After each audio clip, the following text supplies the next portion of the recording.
In this second chapter of our Forgotten Genius series, we travel even further back in time to meet another extraordinary soul erased by history.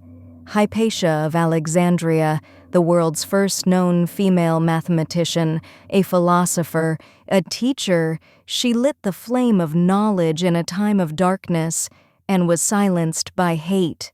This is her story, but in our first episode, we uncovered the powerful story of Alan Turing, the man who helped end a world war, only to be punished for who he was. A brilliant mind, broken by the very world he saved. The link to this video is in my description box. Please go watch it. But Alan Turing wasn't the only one. Here is second forgotten genius. She challenged male scholars. She mastered astronomy, mathematics, and philosophy. In a world where women couldn't even speak freely, she taught an entire city, and for that, she was murdered in the streets by a mob. This is not just a story about knowledge, it's a story about courage, brilliance, and the price of thinking too far ahead of your time. It's the 4th century AD, while most of the Western world was drowning in superstition. One city stood as a beacon of knowledge, Alexandria, Egypt, and at the heart of its intellectual life was a woman, a rare, radiant mind in a world of men. Her name was Hypatia.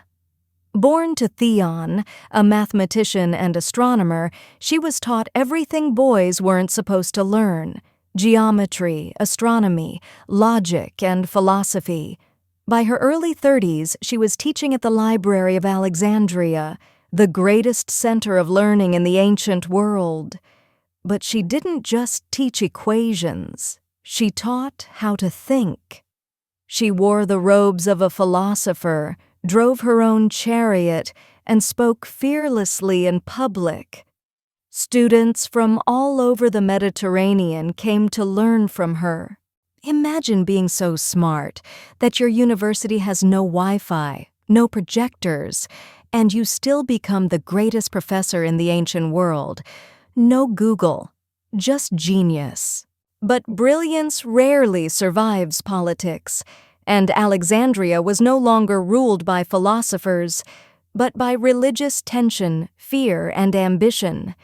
As Christianity gained power, conflict grew between science and faith. Hypatia, a symbol of reason, logic, and Greek philosophy, became a threat. Though she wasn't anti-Christian, her refusal to take sides made her a target.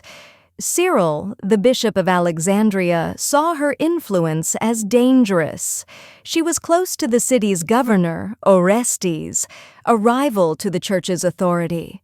To some, Hypatia wasn't just a philosopher, she was a pagan witch, using mathematics as magic. One day, on her usual route through the city, a mob stopped her. What happened next was not just murder. It was the erasure of a legacy. The mob, armed with roof tiles and broken pottery, dragged Hypatia from her chariot and tore her apart. Her remains were burned, her writings were lost, her students were scattered, and with her death, the last light of Alexandria began to fade. The Library of Alexandria would soon be destroyed, centuries of knowledge lost in flame and ash. Think about it. One of the smartest women in history, killed not for what she believed, but because she believed at all. But stories have power. Today, historians recognize Hypatia as the first female mathematician in recorded history.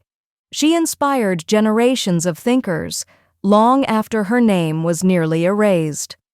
Carl Sagan called her a symbol of lost potential, and in modern times, she stands as a beacon for women in science, reason, and truth.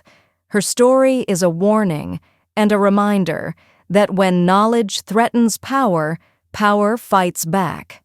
Hypatia didn't just teach math, she taught the courage to think. If her story moved you, hit subscribe, share your thoughts in the comments, and let us know, which forgotten mind should we remember next? This is English Learn Like Pro, where language, history, and the human mind come alive.